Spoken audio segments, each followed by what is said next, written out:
Welcome to the show about all things making music, from the creative process and workflow to gear and recording techniques. I'm your host, Brian Funk, musician, producer, Ableton certified trainer, and author of the 5-Minute Music Producer. Let's learn to become better music makers. Welcome to the Music Production Podcast.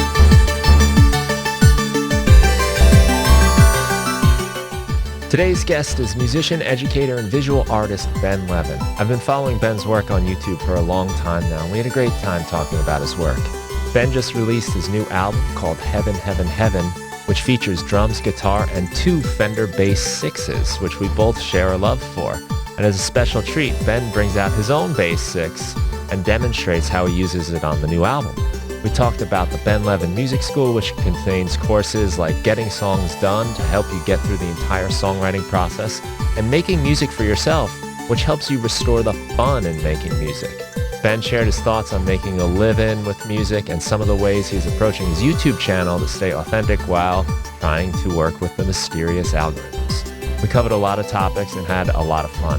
Please welcome Ben Levin to the Music Production Podcast.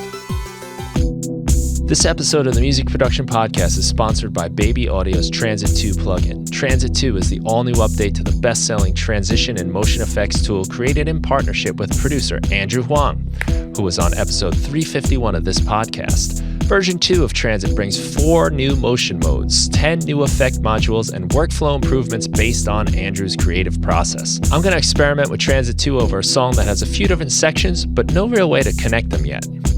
So right now I've got this little part going here, and I'm going to start bringing in the Transit macro control. And we're slowly bringing this in. And maybe at this point I'll cut out the drums. And right as we come back to the beat, we're going to cut this effect out. Now we're in our new section. So I'll grab a different preset. I'll do the same thing again. Let's try hype. Cutting the drums. New part. So you can see how you can really quickly and easy create these multi-effects that help you glue parts of your song together. But Transit has more than just a macro now. There's a few different ways you can have the effects come in. There's an LFO, which is a very rhythmic version, which we're hearing right now. We've got the follower. I'll change a preset. This is just listening to our music, bringing the effect in time with the song. There's sidechain, which is really cool. So this is going to listen to another track in our session. Right now, Transit is sidechained to my snare drum, so every time the drum hits, we get a little burst of the effect. That's pretty fun.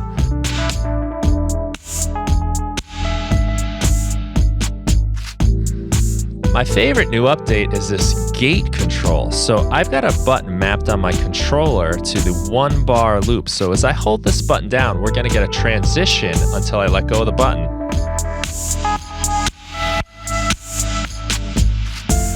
Now I'm into my new section. So check out Transit 2 at babyAUD.io and use the code MPP15 to save 15%.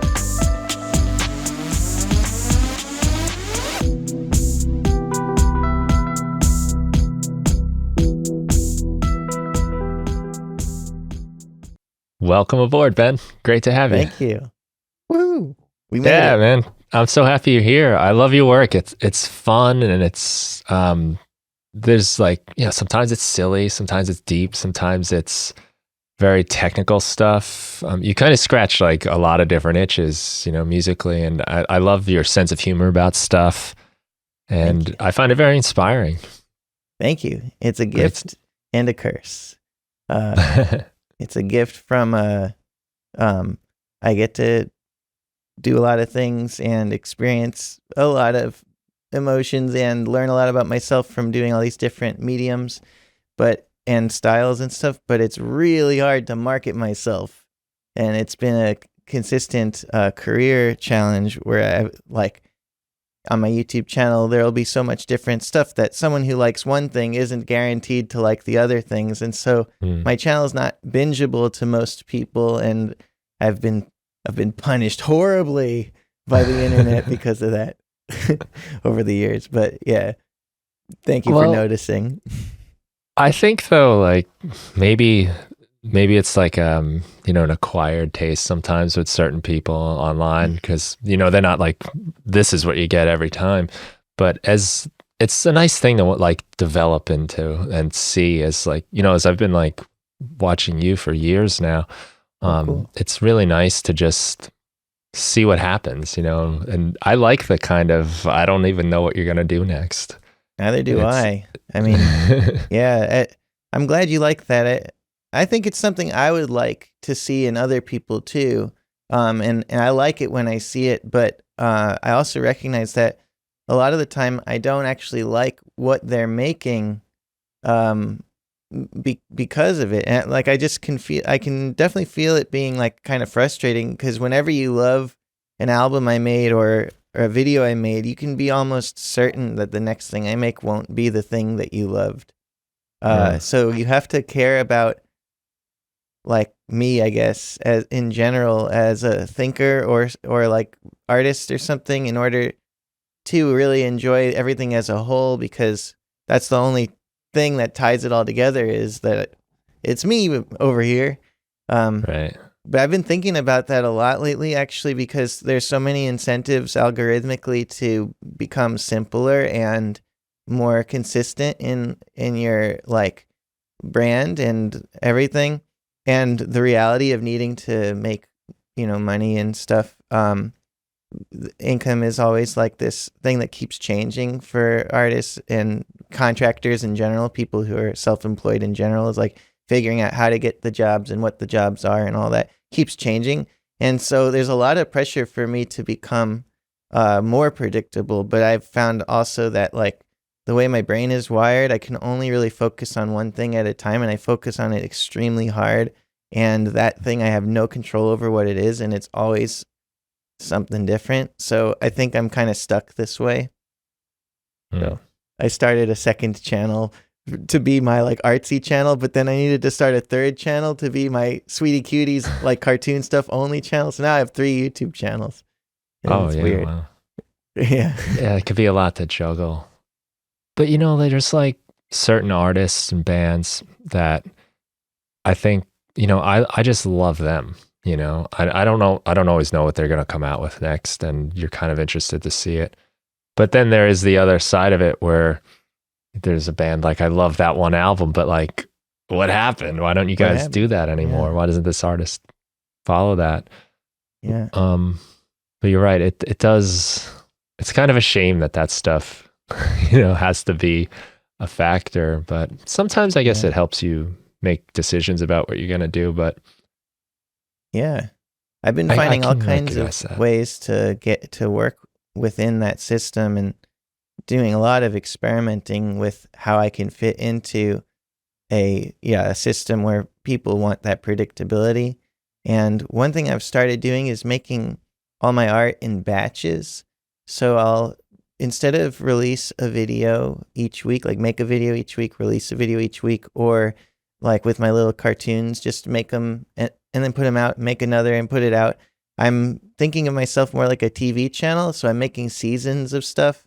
So I just made an 8-part horror series for Instagram, which is kind of a funny thing to do. But I made 8 of them in a batch and then released them after all 8 were made. And now I'm working on a batch of my like little cartoon guys, the Sweeties and Cuties, making Sweetie Cutie Universe, which is like this new YouTube channel where all of that stuff lives. And I'm making a batch of that stuff now so I can focus on it. And then when it comes out, people will at least know, okay, there's 9 of these coming out.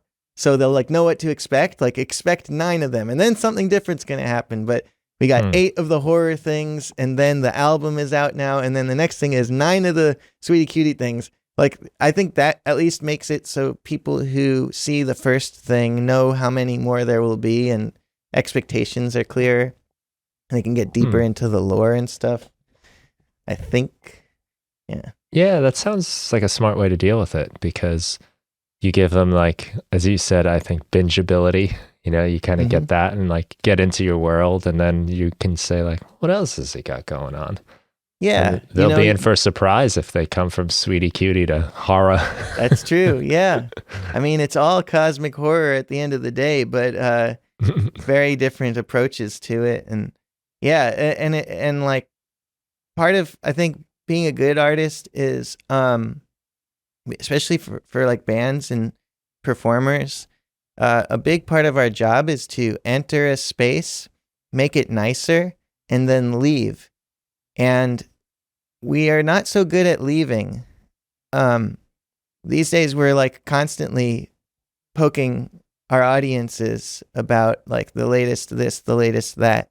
We're working on the thing. We're putting the thing out in 2 weeks. Here's the thing.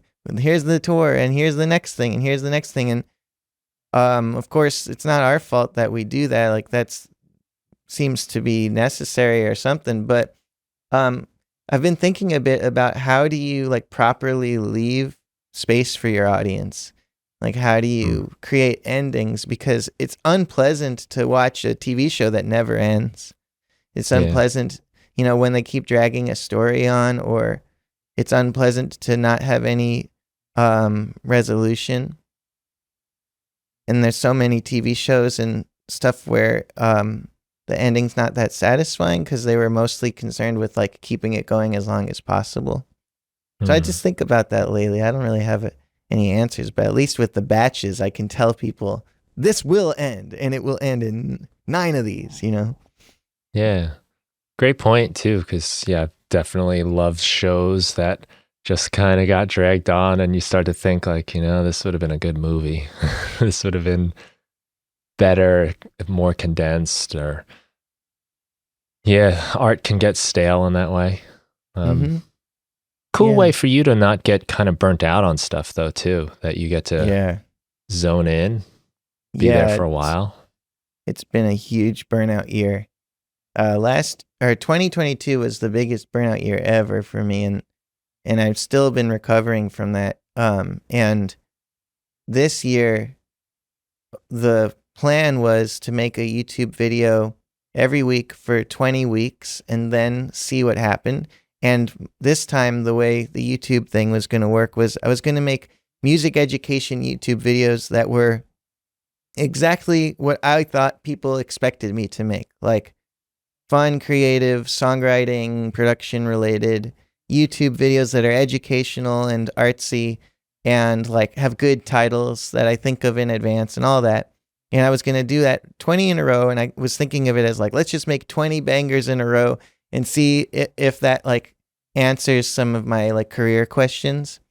And the funny thing is that like making 20 of them in a row did help my career, but much more than it helped, it burnt me out. And I've had streaks that long before. I've had streaks that long before, and I've always thought when I look back, it's like, why did I stop? I look back at the videos and like, they were so good and I was really on it, and like, man, why did I stop? And I always kind of seem to forget, just like a person giving birth forgets the pain. They're like, ooh, but the babies, like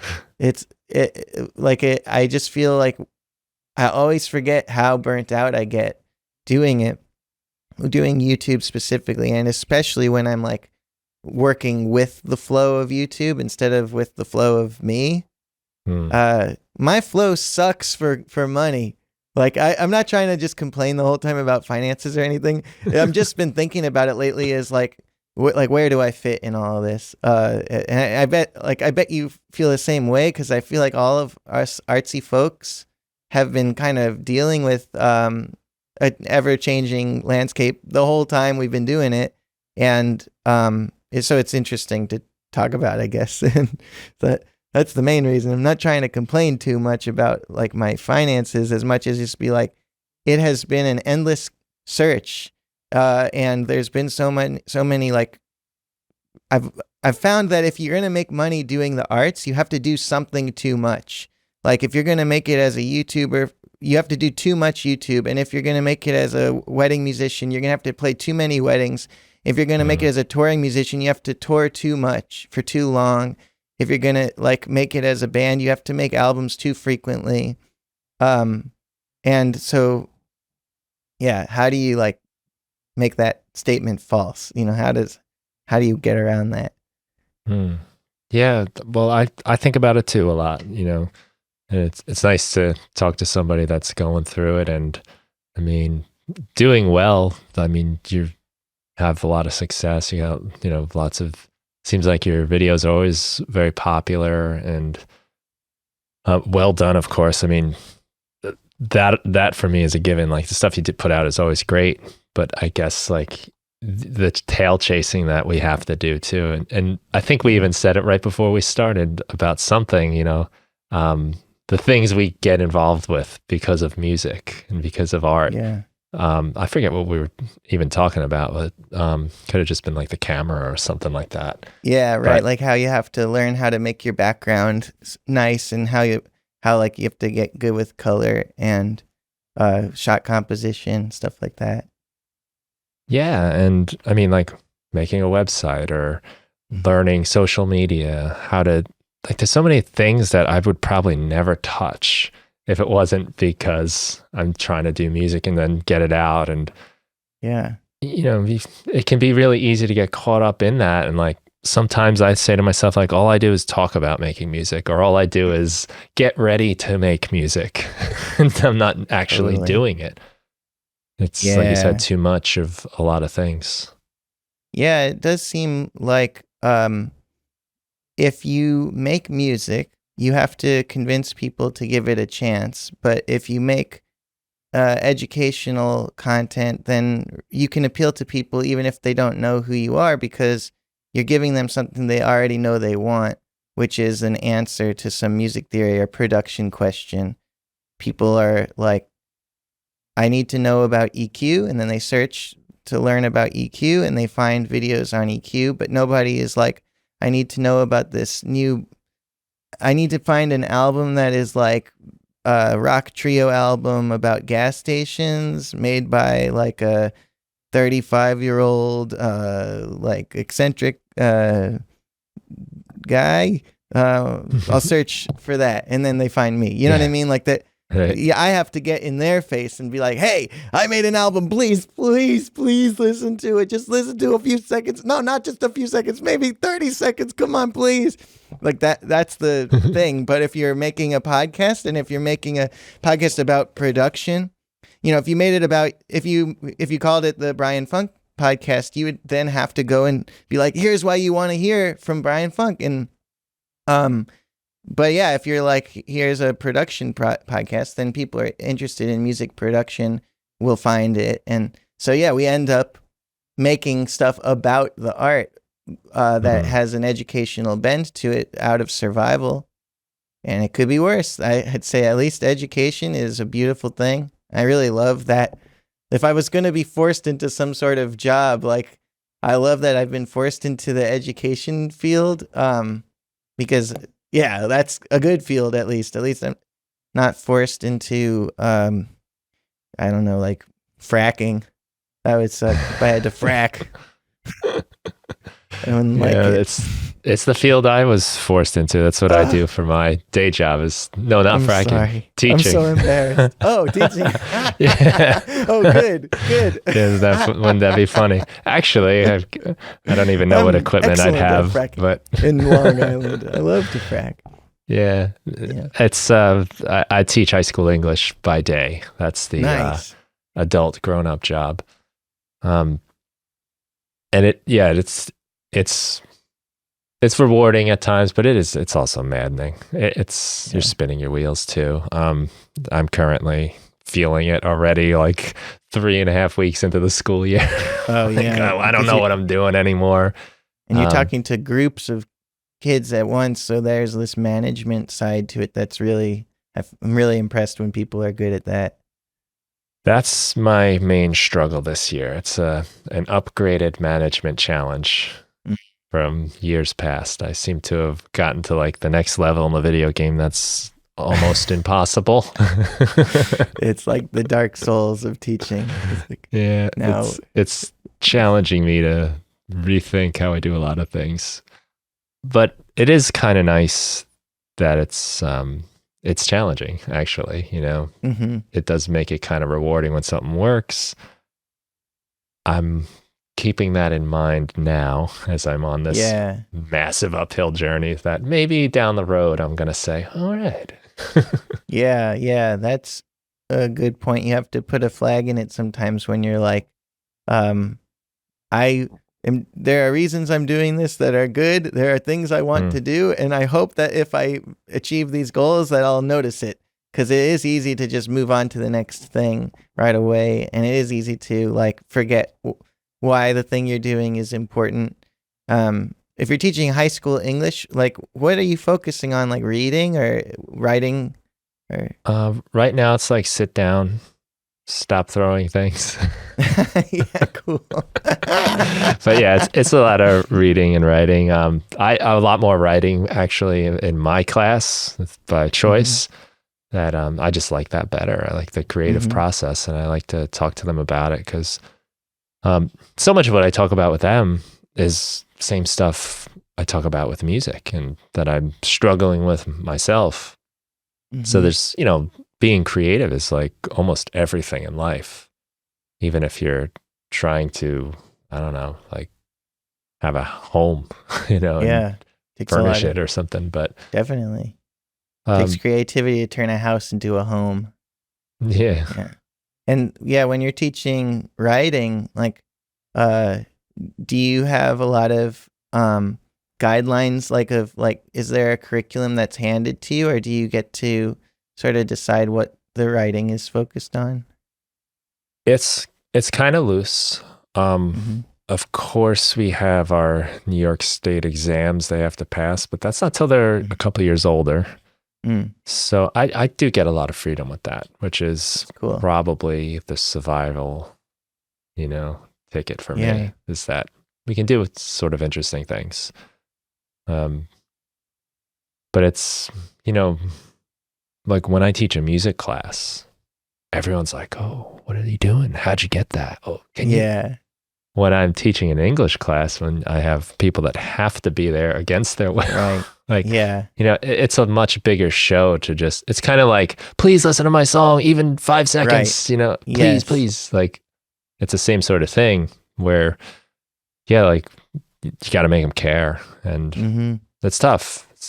That's, what a challenging age, like that 14, 15 years old. Like, I don't want to go back to that age.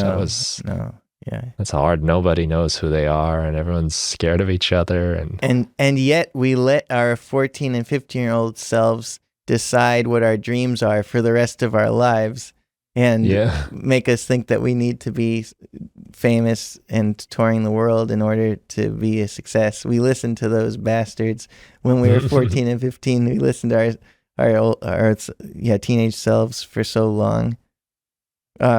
When you're trying to motivate people to write, I feel like the thing I was missing so much in high school was, I guess, creative outlets in school, and like any sort of use for a lot of the different things that were being taught to me, like, especially in math, there was no clear reason why I should know about asymptotic lines, like two lines that get infinitely closer but never touch.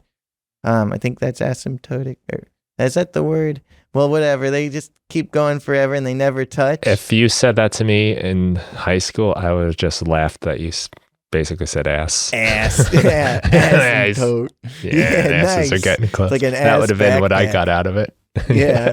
Well, like I just remember learning that concept and asking the teacher, like, why how can two lines get closer together forever, infinitely, and never touch? And why do I need that? And it just frustrated her, and she, had to keep the class going. So it was the last math class I ever took.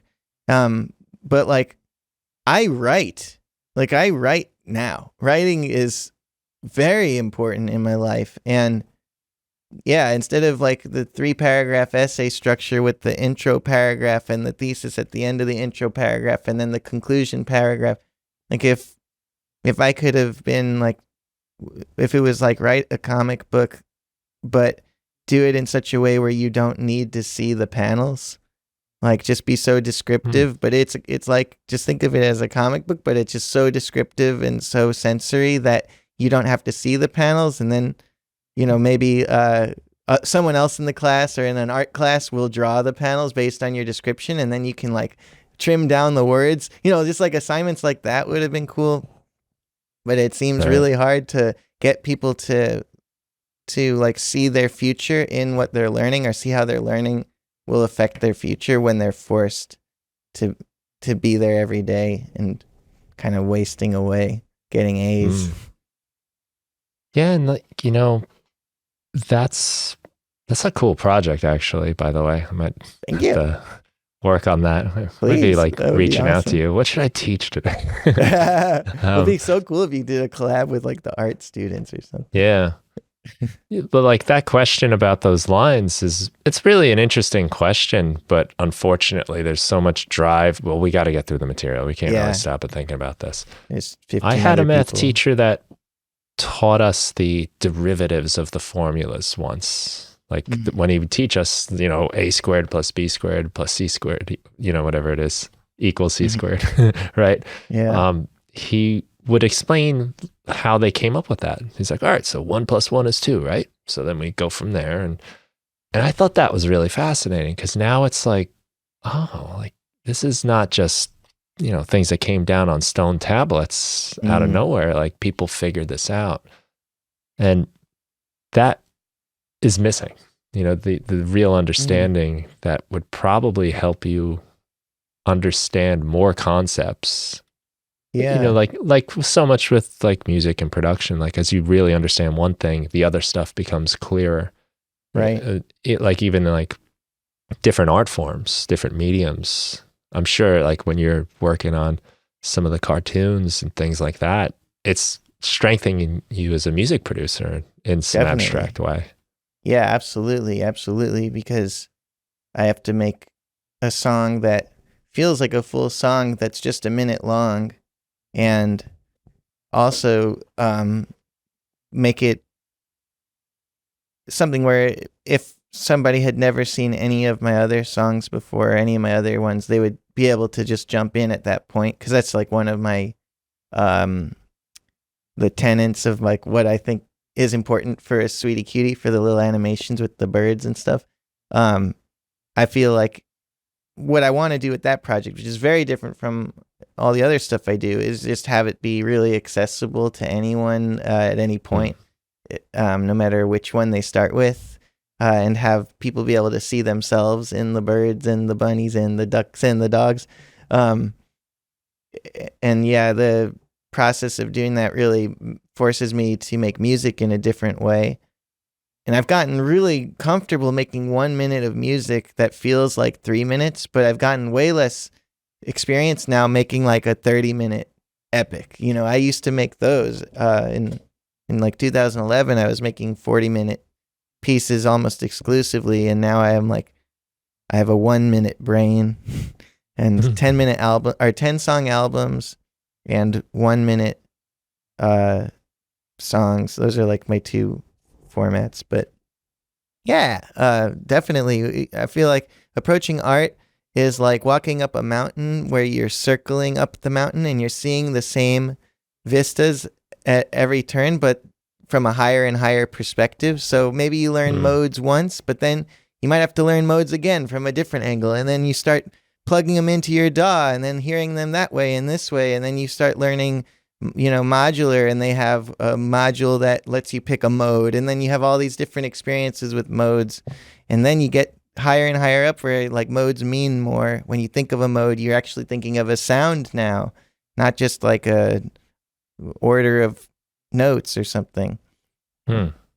That's funny you say that, because modes are a perfect example for me, where when I first encountered them in guitar lessons, I was like, isn't this just the major scale and, you know, a different key, but we're just starting somewhere else? I couldn't understand how to apply it. Like, yeah, because every time I start playing this like one mode, I feel like I'm playing the major key. It just automatically brings me back to whatever that root of the major key would have been. Yeah, it's a tragedy that people teach the modes that way. because it's a literal tragedy. But yeah, that's because people are taught the modes as one scale, but you start each mode from a different note in that scale. And then what happens is you learn that completely divorced from chords and totally out of context. And so if you play each mode sounds about the same. But if you play them all in parallel, which means instead of going from the first note of a scale to play the first note mode, and then the second note of that same scale to get to the second mode, if instead you look at the different modes by shape, but play them all starting on the same note. So instead of C Ionian, which is the name of the first mode for people listening who are new to this, there's like C Ionian, and then there's D Dorian, which would normally be what you'd learn next. You'd learn like modes of the C major scale. So it'd be C for the first one, D for the second one. But it's actually better to learn C Ionian and then C Dorian, which is slightly more complicated because that puts you in a different key. But then you really hear the difference. And before people even understand why they're getting those notes or where they're derived from, they should be learning how they sound. And the teacher could be just playing them in parallel like that, because it is kind of complicated. If I were to like have 30 seconds to explain parallel modes right now, that would be hard. But explaining modes the normal way, I could do that in 30 seconds. I could do that probably in 15 seconds. But like instead of explaining it first, though, people could really learn the difference between the sounds, and then and even just learn shapes and be like, just trust me, just do this for now. We'll talk about why later. That would be fine too. And then people would understand why they need to know the modes, because they all sound so cool. Like this is the difference between C Ionian and D Dorian. And here's D Dorian. It sounds just as much like it could go back to here. There wasn't really a dramatic change, but here's the difference between C Ionian and C Dorian.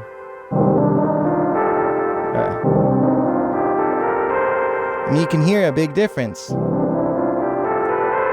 C Dorian. Oops. I'll do it again. And one more time. Ionian and Dorian. It's just like an obvious difference, and you actually feel something when you hear that difference. And that's how I think modes should be taught, where you're feeling the differences first and you're applying a name to the difference. And then you can learn the notes so that you can then play them, you know? Yeah, when you go right to the D Dorian, it just sounds like we're singing up the scale. Exactly. So this one's like a vocal exercise or something. It's confusing. Why the heck would you learn that? Yeah. But the emotion is really clear. You know, it got like cloudy and dark and mysterious when you started playing it in C. Yeah, definitely. Just to absorb that a little bit, like, oh yeah, there's a feeling going on. Yeah. That's really what we're creating, right? Mm-hmm. Yeah, kind of. You know, it's a little dangerous. You know, it feels like you should probably keep your eyes open and make sure you're not going the wrong way. When you feel yourself making that sound happen, it's so satisfying. And like you said, there is a sense of danger kind of, because you can be really, really surprised by it too. And yeah, it can give you chills sometimes. And that's a good sign. If you're like, if you're playing something and if the feeling is as clear to you as when you go da da da da da,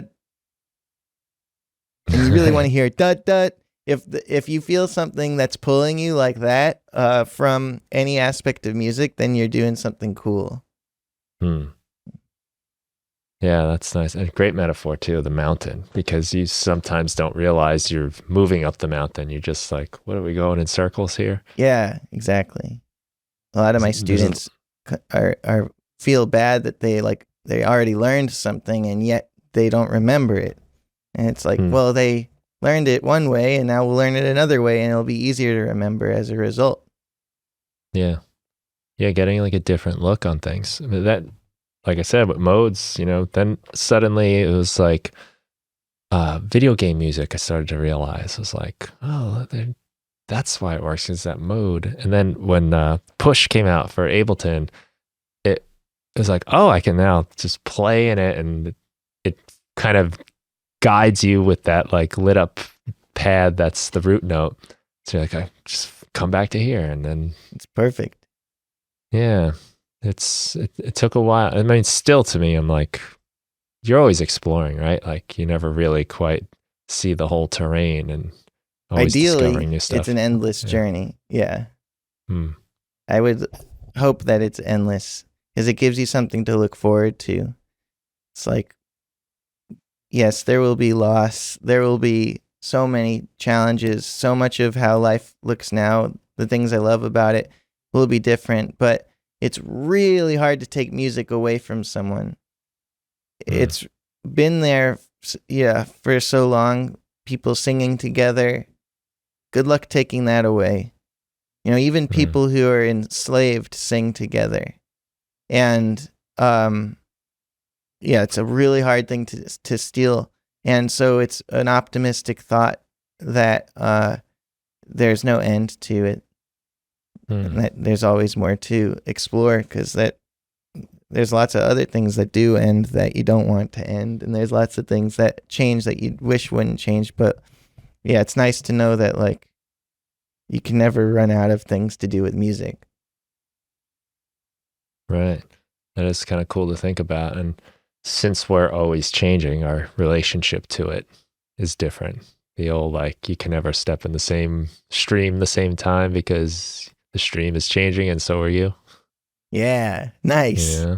Yeah. Yeah, that's good But stuff. for me, there have been times in my life where, for whatever reason, maybe I'm down on myself or been through something crappy and get down on like music, like think it's silly, it's pointless, it's not like real work and all of that. And it always winds up being the thing that pulls me out of that when even if I'm actually starting to feel down about the music itself, it's the music that winds up bringing you back.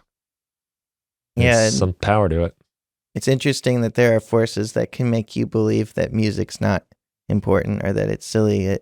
It's like I feel that sometimes too. I feel like am I just a big baby being a baby, and I just want to have fun all the time, and I say it's so important, but all I'm doing is just making like silly shit.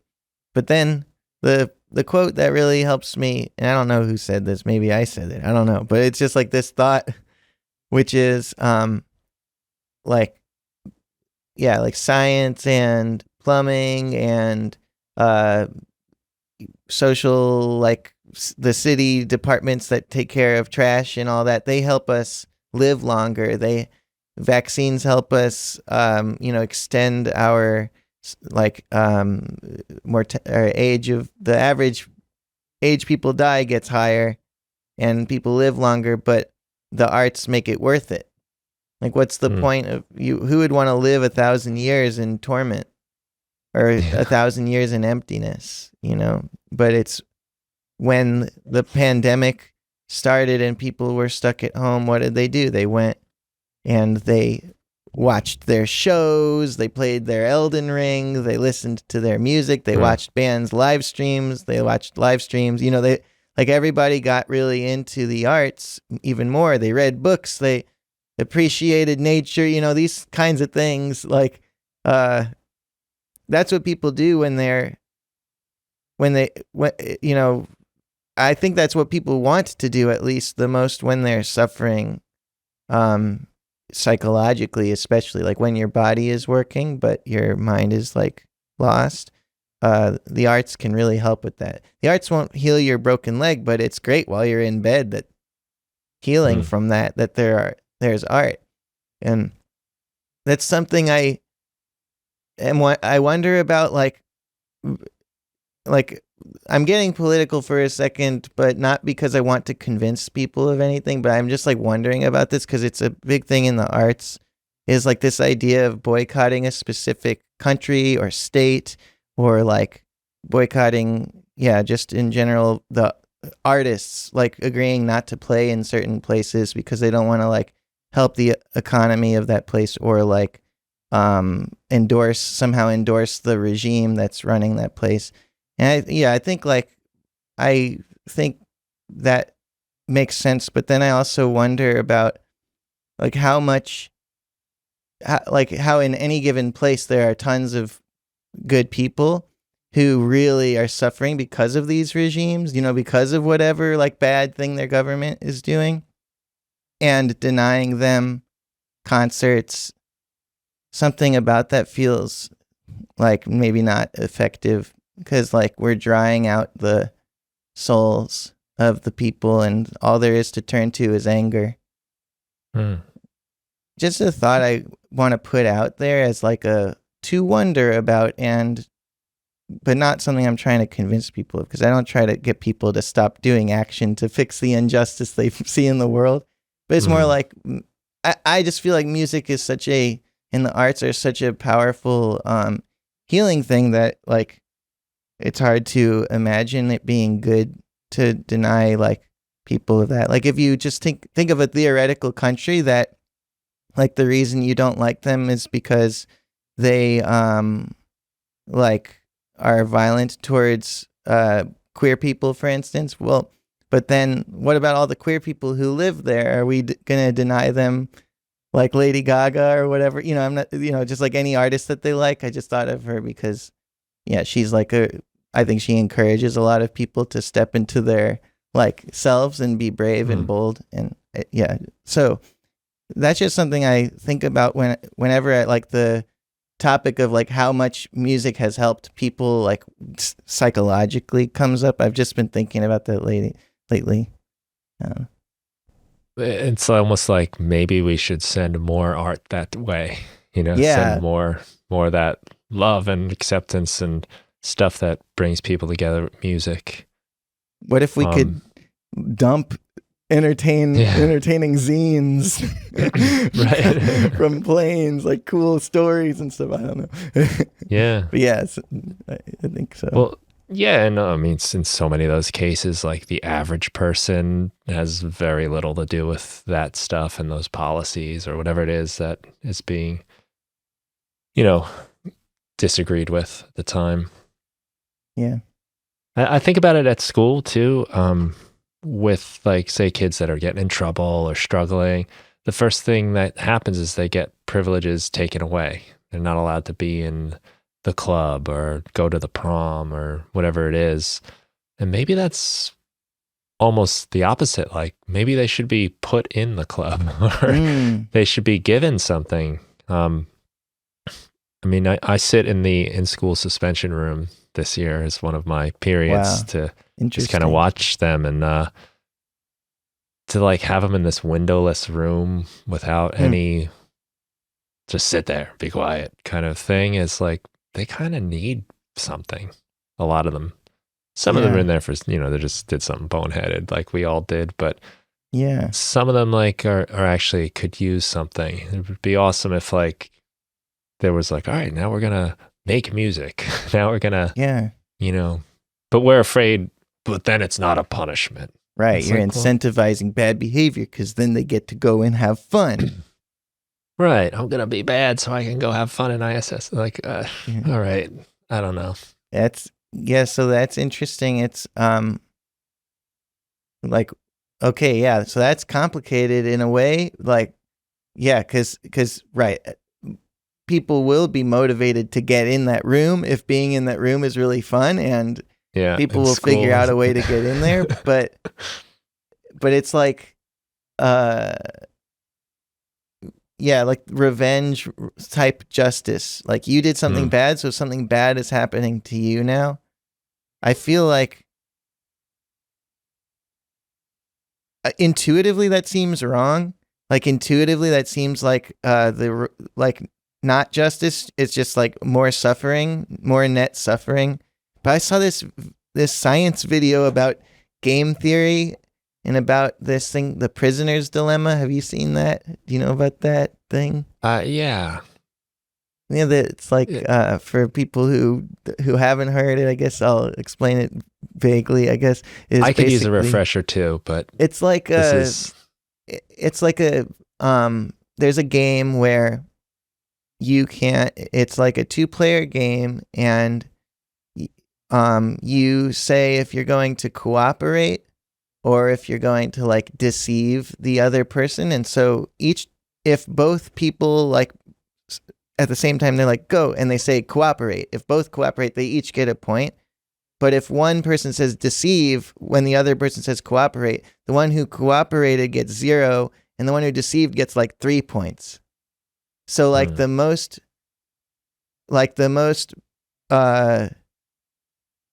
but then if both deceive, something bad happens.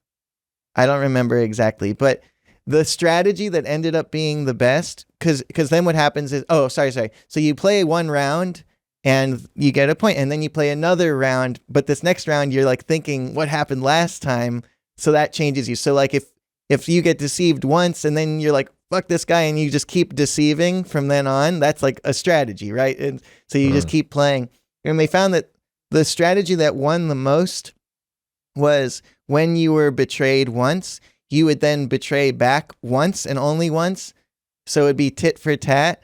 But then every now and then you would forgive just randomly. You wouldn't deceive twice in a row. So like that ended up being the winning strategy to get the most points, which is kind of mind-blowing to me. Like the fact that retaliation is like good at any point, but it does sort of make sense. Like if somebody hurts you, or like if somebody says something mean to you and then you are like, I don't know, this is tricky. I'm just thinking out loud, but all right, someone yells at you and you yell back at them, like, don't you yell at me. But then you stop yelling. And every now and then when someone's yelling at you, you be like, look, you just need to take a couple seconds. I know this isn't you. You're a nice guy. And every now and then you do that. I don't know, that it does kind of make sense that would result in overall less yelling. But yeah, I don't know what I'm supposed to do with that information. But as far as like what people who are suspended in school, like maybe like they did a bad thing, like if it's a really bad thing, like let's say they hurt a kid, maybe like there should be like a period of time where they have to do like an unenjoyable community service type task, but that's still like a positive thing they're doing. But every now and then they're just like listened to, and so, or like they should always be listened to. No, I'm just thinking out loud. Shouldn't they be asked like why they like did that and like talked to? Yeah, it's tricky. I don't have kids. Yeah, I don't either. So it's all conceptual for me. Yeah, I see how complicated it gets every single day, and it's scary actually. My time ends every 40 minutes and I'm off the hook. Could you imagine where you're not? But if to translate this to say dog training, the best thing that seems to work is just positive reinforcement for what you like, and just ignore, no attention, not even negative, just don't acknowledge that dog when they're doing what you don't want them to do. If you don't want the dog to jump on you, pay no attention to it. And then as soon as it stops, reward it with the attention. Love that. I mean, I don't know. Training dogs and raising kids is the same. There's obvious differences. I mean, no matter what you do to your dog, it's always happy to see you when you come home. So yeah. And I mean, I think it can be like, I think the dog isn't always necessarily happy to see you, but maybe relieved to not be isolated because they've been bred to not be alone. There's no time when, even with, like, the lone wolf is a strange thing, even going back to wolves. They're not that similar to wolves, though, dogs. Like, but yeah, like sounds like you know stuff about dogs, because, yeah, I know stuff about dogs too, and it's good. It's fun to talk about. Like, like they're never supposed to be alone. Like they weren't bred to just be alone. And so it's a huge relief to not be alone. And sometimes we mistake our like dog happiness. We like think relief is happiness, but really it's it's like relief that suffering has stopped. And yeah, so they're complicated, you know? They are. You have one in the room with you? It looked like you were looking for. He's a good guy. He's Nice. cool. Oh, I'm like, you see my coffee mug. Oh, yeah. It's very beautiful. Yeah. That's We've cool. done agility training with our dogs. Hell yeah. Running through the hoops, through the weave poles. And that's awesome. It's great. And everything is just positivity. That's what they teach you. And most of it's training you, not really training the dog. The dog just reacts to what you're telling them. And most of the time you don't realize you're telling them that. Yeah. And it's opened my eyes to a few things about teaching, that's for sure. And even just the way, and even music production, just this like kind of you know, you got to be positive about it and supportive, and they really respond to that. Yeah, I've been noticing also with dogs, something that's helped me in normal life is like when they're like barking and growling and like that, they're not angry, they're scared. And recognizing anger as like a like manifestation of fear is a really, I think, nice way to look at anger. Yeah. You know? Fear or hurt, you know? Yeah. I remember my mom saying that to me too about anger, you know, like it's sort of like a secondary emotion. It's a reaction to it. You know, you're afraid, you're hurt, or there's something under it causing it. And yeah, with animals especially, there's something going on that is, they're not just mean and evil. And I think I kind of like to believe that about people too, that if I were in whatever situation that person was in with the same exact history, I'd probably be just like them. Yeah. I think about that a lot, actually. And I struggle with this one thing, which is like Nelson Mandela and Hitler both had difficult lives, but they went in really opposite directions. Right. And like, I do wonder, if you could somehow, I do wonder like why, like, I guess it's like you want to be compassionate to everyone and try to empathize and try to see everyone as human no matter what, for sure. And then also like, I guess have a customized, I guess it's, some people I think just end up doing really bad things, and then there isn't much that can be done to like bring them back in at a point. But that's tricky stuff. I mean, none of your high schoolers should be thought of that way. Like the high schoolers should always be seen as non-deterministic or whatever. Like they could all turn out great, even the ones who are having the most trouble. And like none of like that. We should definitely give that to kids. And I guess we should do that for adults too. It's hard to think of. It's hard. Yeah. Yeah. We're just a couple of musicians, though. Yeah, that's why, right? We don't mean any harm. That's why we're just regular. I'm gonna.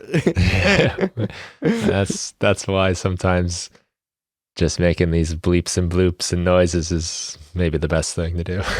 Yeah. It's a privilege, right? It's a very lucky that's the problems we get to choose. So yeah, definitely. Yeah, once you're like in the hierarchy of needs, it's like food and shelter, then beeps and bloops. Yeah, there we go. All good. Right on cue. You're a good guy. He thinks part of his job is to like get people who are walking by to keep walking by. Yeah. Because he'll like bark at them and then they'll keep walking by and he'll be like I did it. Oh, this works. Yeah. But just a sec, I'm going to help him out. Sure. That's a new one. He was barking at the closet. I don't know. I looked in there. If they only had words, Yeah. they could just tell you. It'd So make a lot of convenient. things easier. Yeah, definitely. I didn't think we'd get, about like 50 minutes into our conversation. First of all, getting into all this other stuff and not really getting into your new album. Heaven. Came out yesterday. Yeah. Yeah, congratulations. All right. I forgot about that. And as, Thank you. a person that knows what it's like to try to put together an album and finish songs and all of that. You have a course called Getting Songs Done. It's not easy. It's a huge accomplishment. And I know we were talking earlier about, just to get people to listen to it, but that's a whole other level. But the fact that you even got it done, congratulations. Thank you. Appreciate it. Yeah. Album release day is complicated. It's a complicated feeling. I try to take joy in other people's achievements, especially with releasing albums, because I think there was a time when I would have been a little more like jealous, yeah,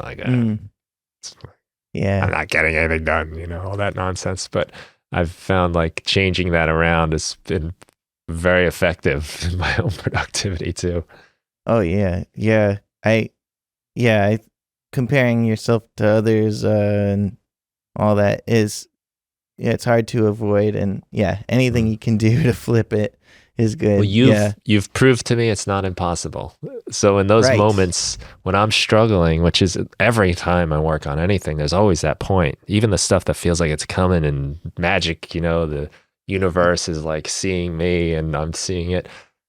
Inevitably, there's a point where you're just like, oh no, like what do I do? I'm stuck or whatever. So it's nice to see there are examples of it actually happening. Yeah. So you feel like, are you trying to make an album right now? No, not exactly, but I'm always making songs, making music, and trying to finish stuff. I've set a goal kind of to do like a song a month at minimum, and I'm doing that with my music production club, the monthly music mission. Nice. To finish something every month, and got something I think for this month, so I'm feeling good. And excellent. But yeah, like if I can do that, that's an album a year. If I want to make it an album, and I think at first I thought maybe that wasn't enough. Like I should be able to do much more than that. And sometimes I am. Certain periods you go through like bursts, and certain periods are like more of like a regrouping or something. But I think it's both manageable and still challenging. So every month, if I can go through the rest of my life with that, I'll have quite a lot of songs. Yeah, right? Yeah, it's hard to get an album ready song together, because part of how I know if a song is ready for an album has so much to do with how it fits with the rest. And also sometimes you can't see the potential in a song isolated away from the context of a larger body of work, because not every song is like the first song, like on the album. Like not every song's like a instant banger. There's got to be an ebb and a flow of energy, and some songs create space for like contemplation and get your ears ready for the next banger. And so it's helpful if it's a song a month, but also seeing them as a collection, sort of like the 2024 collection, and how they serve each other. That can probably help with the challenge of defining something as album ready. Yeah, in the past I've had pieces of music that I probably wouldn't decide to put out on their own, but realize like, oh, this really glues these two tracks together. This creates a story in the overall picture of something larger. And you can't really see that until you make more stuff. Right. Just make stuff is like, just got to keep making stuff. And sometimes they take on meaning in the context. Sometimes they stand alone. Yep. That's true. Yeah. Well, that's cool. I'm glad you also are doing it with people. That helps. Yeah. Have like a club. Yeah. Some kind of accountability, and again, like more people do it and you're like, oh, okay, they can do it. It's like when if you go to like a workout class or something and you're real tired and you doing your push-ups or whatever you're doing and they're still going and they're still going and you wind up getting a few more out of yourself because Yeah, of that's that, cool. Yeah, that makes sense. Well, I can't quit. A little bit of competition. That guy's still going. Yeah, Doesn't not hurt. even competition, just like, again, like it's not impossible. I think it was like when the first person ran maybe it was a 4-minute mile, maybe it was 5, I forget. But they thought it was impossible for humans to do. And then finally someone broke it. And then like a couple weeks later, someone else broke it. Or a short time thereafter, like now a number of people have done it. And you just almost need to like understand that it can be done. Like the bassoon part at the beginning of The Rite of Spring, because that was supposed to be like sound really unhinged and hard to play and straining, and now people do it with such ease, and it's such a normal thing for a bassoonist to do. I guess they just had to become normal. Yeah, right. Put their energy into it.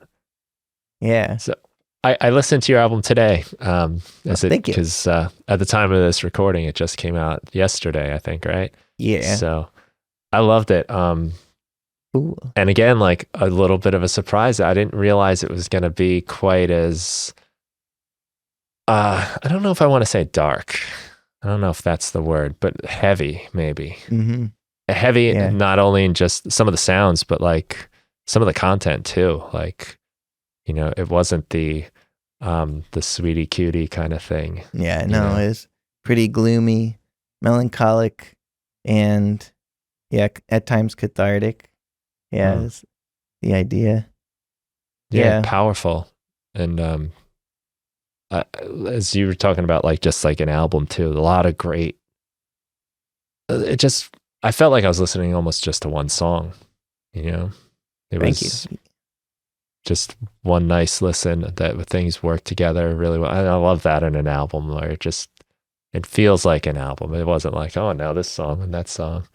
Yeah. Which I guess I could think of examples where I like that too, but sure. It had a real cool like consistency in all the parts, the vocal sound, the instrumentation and all. Really awesome stuff. Yeah, it was kind of destined to sound cohesive because of the instrumentation just being 2 bass 6s and drums originally, and just that is so distinct of a limitation that every song being that way creates like inevitable cohesion. But then I did end up adding regular guitar to get the climaxes to really hit. I was finding that 2 bass 6s really was good on the verses and on the quiet parts, but it just didn't quite get there on the big choruses. Yeah, I love that about it too. I don't know if you can see it, but I purposely stuck my Fender Bass VI in the background. Oh, cool. For yeah, you. I can't see it in this window. Okay. That's cool. Because I'm seeing myself. I guess I could move myself, but I don't want to mess with it. Yeah, that's cool. I just found that instrument. I guess it was like January of this year, and it's like the thing that really got me thinking about it was when the Beatles Get Back. Did you see that whole like 13-hour or whatever it was thing that they did? I saw the first episode of that. Yeah, so they had one, and like it got used basically, I guess, when John and George were playing bass because they weren't lefties.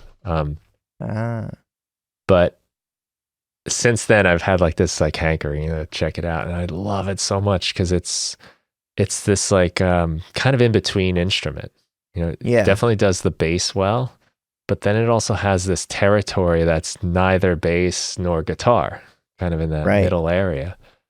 And it's distinct. Such a great texture, and it's hard to find things that just sort of sit in the place really well musically. That's not competing with so much other stuff. Yeah, the challenge with bass 6 is you wouldn't want to do bass 6 and then also have someone else in the band playing bass. That doesn't quite work. And if you play the bass 6 really hard, the low end kind of goes away. And so like learning how to play the bass 6 like a bass, then switching mentalities for like in the middle of a part for the parts that are supposed to come through as more of a mid-range instrument, like a low guitar or something. I found that playing the low strings pretty soft and playing the high strings pretty hard is like a surprisingly necessary. I can show an example. Like,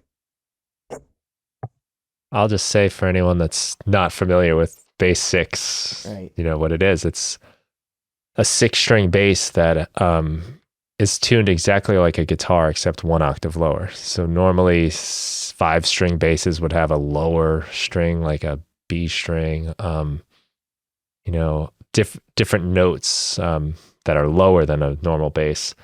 But this is just like a guitar except an octave lower. And it feels a lot like a guitar too. The strings are closer together. The neck is kind of narrow, I guess. A little more electric guitar style neck than like a thicker bass neck. And it also has some fun things you can do with the pickups. You can get lots of different tones from pretty bassy to pretty trebly. And then there's even a low cut that lets you get rid of the bass so you can have that middle ground area. I haven't messed with the pickups at all. That was very interesting to hear because I just like the one configuration I have here, which is they're all up except this one. And yeah, I should mess with the pickups more. Yeah, so like if you play just a 3-note C major chord, G, C, E here, it sounds so good. And you can play it pretty hard. Clipping my thingy though, I'll just turn down a little bit. Yeah, you can play it pretty hard. And it holds.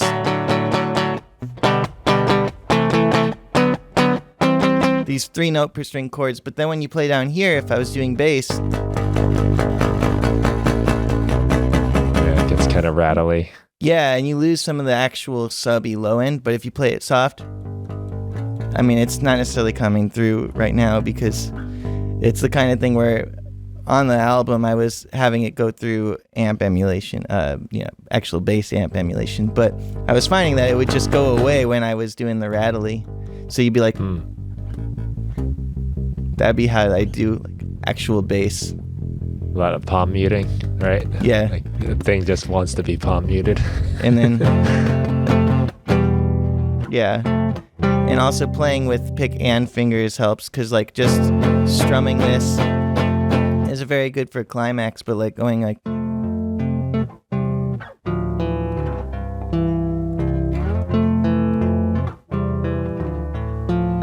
using my pick and fingers, I get a lot of like the cool bass 6 features, whereas if I pick it, it's a much different feeling.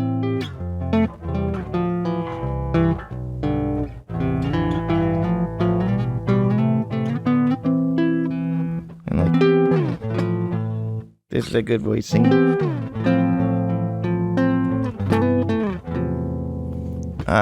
Yeah, I love bass 6. I love spread voicings on bass 6, 1, 5, 3, instead of playing like the whole chords. Just like.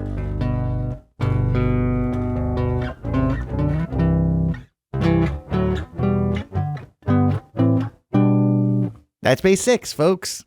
Yeah, it sounds great. And I haven't really tried to play it finger style like that. And you can't really play it bass finger style with the the 2 fingers kind of running up and down the strings because the strings are so close together. Yeah. But you can see if you're going to play finger style, it'd be more like playing guitar finger style. Right. With the other 2 fingers in there. It sounds really nice. Something I got to explore. Yeah. Yeah, I really like it. I was curious how you amped it or what you did as far as recording it, because you get a lot of great tones on the record. Variety of tones too. Yeah, I worked with a producer named Bradford Krieger, who I have worked with on all my stuff for since 2018, and he used like the twin reverb JC thing Fender amp for the not bass stuff, and then we used my Helix, just a patch on the Helix, like a preset for all the bass stuff, because I had two bass sixes. One was acting like a bass plus, and the other was acting as like a low guitar, basically. And the low guitar one, we were going for like the McGee kind of sound, where he has this chorusy, very dynamic, you can really hear the pick on the strings kind of sound, kind of harsh, even sometimes a little bit. Not really. It just clips in a cool way. And then the bass has, I can literally pull up the preset for the bass, because you'll hear it really has a distinctly hybrid capability of being a little bit bass, a little bit guitar, in a way where you're still got plenty of bass. And I'm almost there. I almost pulled it up. It's called Bass Cali 400 Channel 1, and it's like this. So you can hear there's a way more boomy low end. And so that's when I was like talking about like the low end kind of goes away compared to the subby low end is there when I play with my thumb. And it sounds really nice with the high stuff.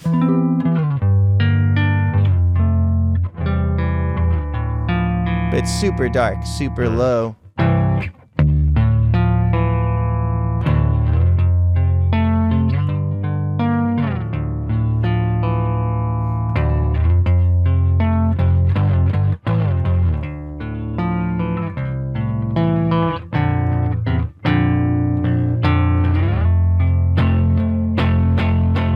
In the song, when I really need to play hard, like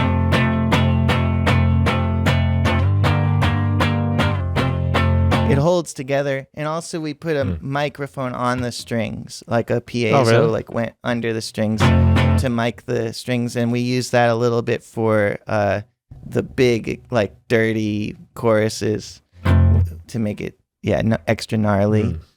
Yeah. Oh, that's cool. Yeah. It's got a lot like cool. I got like a kind of like built to spill feeling. Like I don't know darker. That. Yeah, like built to spill. Yeah, and maybe a little bit vocally too, with just the delivery, the sound. Like you do like a really nice job with your voice sounding like what's the word I'm looking for? Like kind of like vulnerable. Thank you. And real, it's endearing, it feels honest. And it's very easy to tell what you're saying, and it almost doesn't sound like you're singing in a lot of ways. You're just kind of telling the story of the song.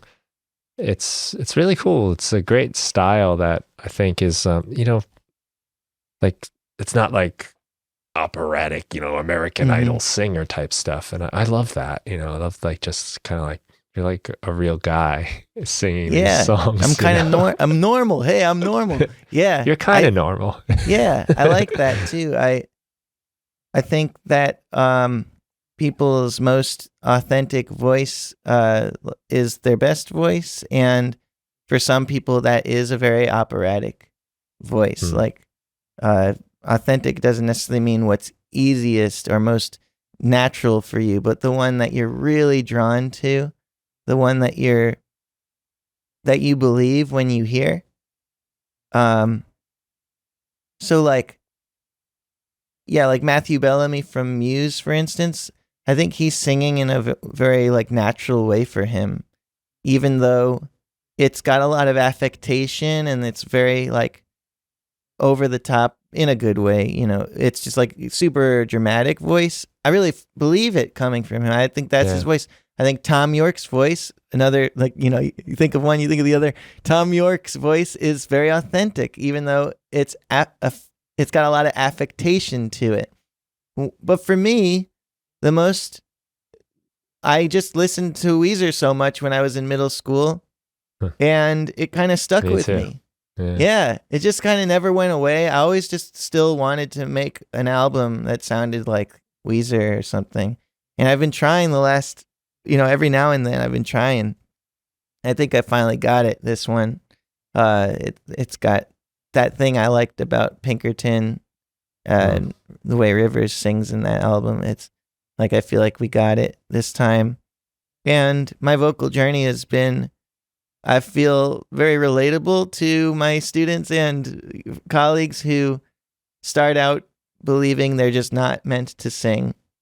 And then I've explored a lot and practiced a lot and sang a lot to find my realness, to figure out what that even is.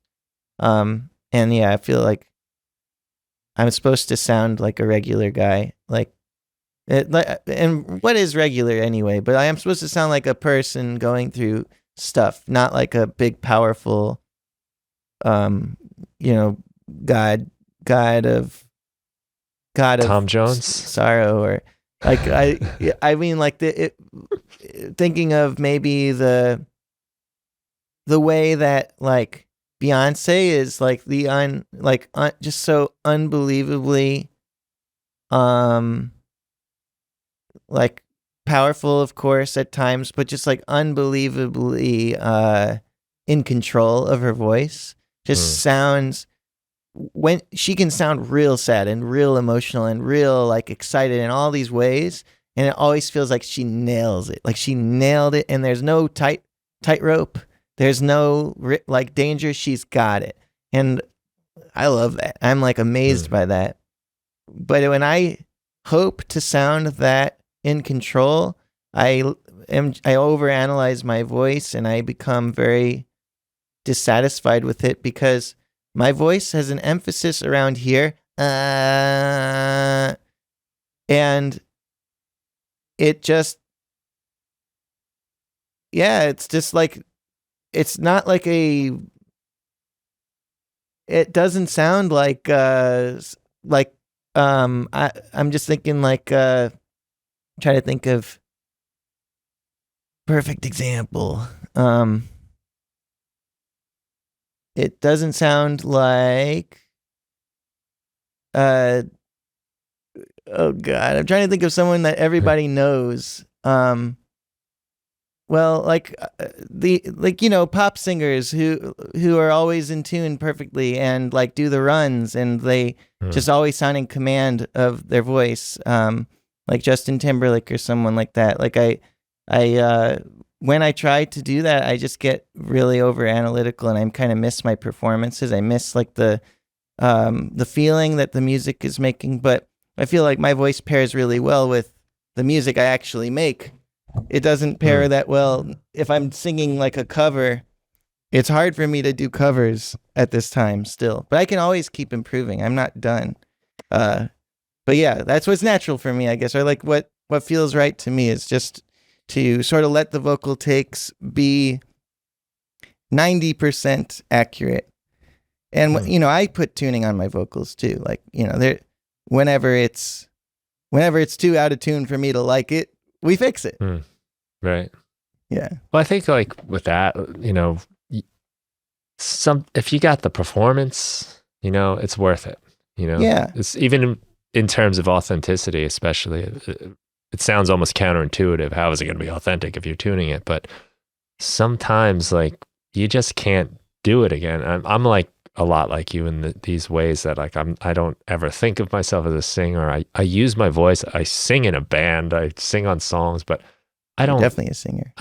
But I'm like not, like I'm like just like a punk rock guitarist knows like some power chords, You're not going to the singing Olympics, but like you wouldn't be like the singing chef at like a Michelin star restaurant, but you got your own little restaurant that people really enjoy.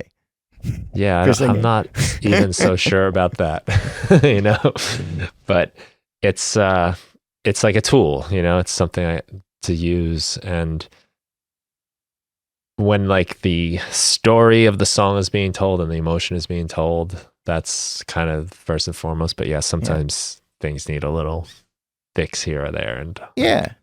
I'm not above that either. Like, Oh no, I don't think anyone really is. Not anymore. Yeah, I guess this is an old conversation, right? Like, well, people just do it, you know, whether they admit it or not. I think someone's doing it because records are just in tune now. You compare it to Freddie Mercury, you know, like show me the pop star who has out of tune notes like Freddie Mercury did. Just doesn't happen. Right. And they're so effective. There's a lot of emotion in those notes. Yeah. You know, like the strain to get to the note sometimes is way better than just landing there. Yeah. Smooth landing. Totally. You know.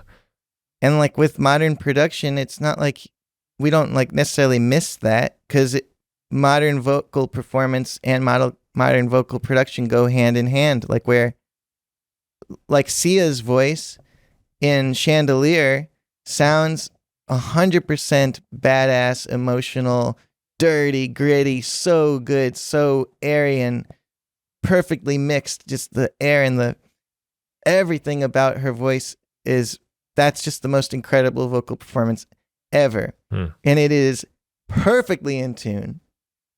And I'm pretty sure when she does it live, it would be very in tune, but not perfectly in tune.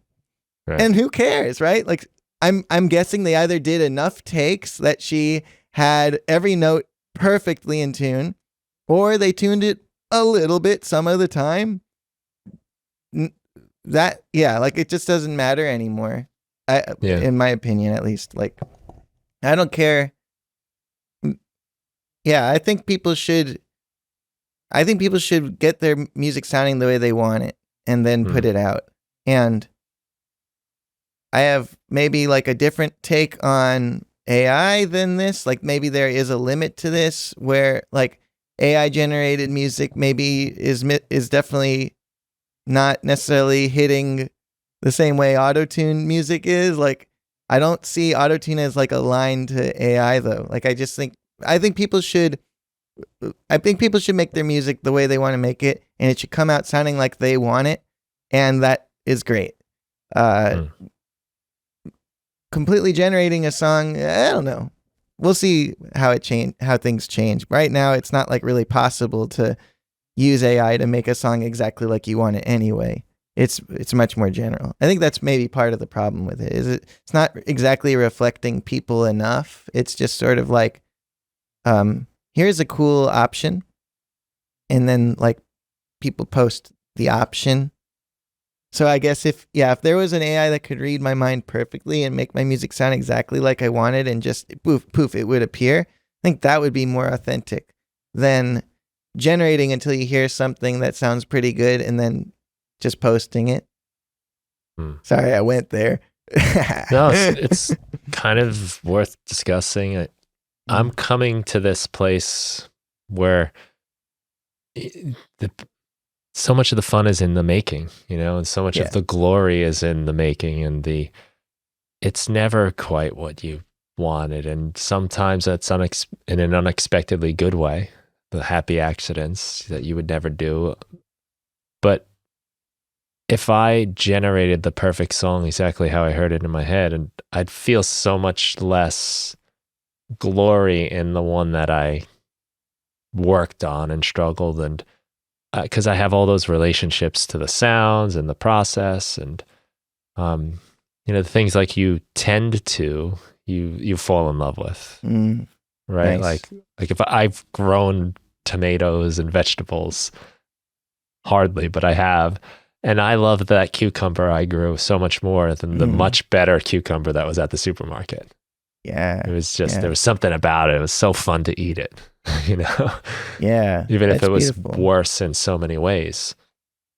Yeah, your own private garden, you pick all the vegetables and then serve a salad to your guests. Like, that's amazing. That's a beautiful thing. And it almost doesn't matter if it tastes any different than a store salad. It doesn't even matter. I mean, it probably does, but it doesn't even matter. Like, that's a good point.